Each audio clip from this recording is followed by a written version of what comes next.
Hi everyone, I wanted to give you an example of figure 8 walking. I take the dog out on a 6-foot leash and then I hold the very end of the leash. So what I do is put my thumb through the handle of the leash, wrap my fingers around that handle.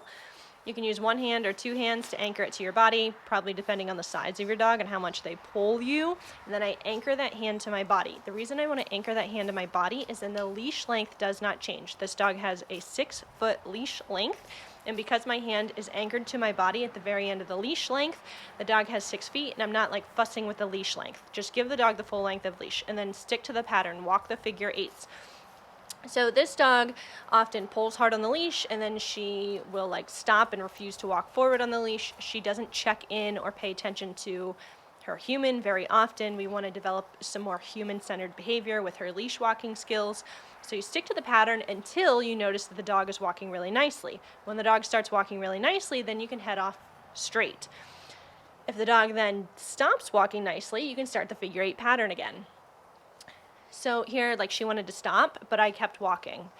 So stick to the pattern.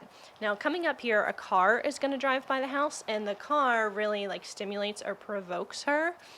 I describe the behavior as, so here comes the car. I describe this behavior as like frantic or hectic behavior. So the car stimulates her. I could have like temporarily paused the figure 8 walking and done name and explain. Oh, here, see how the leash kind of wraps around my back? So spin out of the leash and then stick to the pattern. Don't fuss with the leash length and be wrapping the leash around your body. Spin out of it so that the leash length stays consistent, but stick to the pattern. So I could have done name and explain there, but I decided to just stick to the pattern. I want her to learn to work through this energy, and walking the figure 8 pattern allows her to express her energy physically because she's still able to move, but if you think pausing the figure 8 walking and doing name and explain is better for your dog, then you can absolutely do that. So you stick to the pattern until the dog walks really nicely, and then you head off straight. Here I started walking straight, and see how she started pulling really hard? I smiled because I knew that she would have benefited from like 20 minutes of figure 8 walking. All right, I hope that example helped. Have a good day. Bye.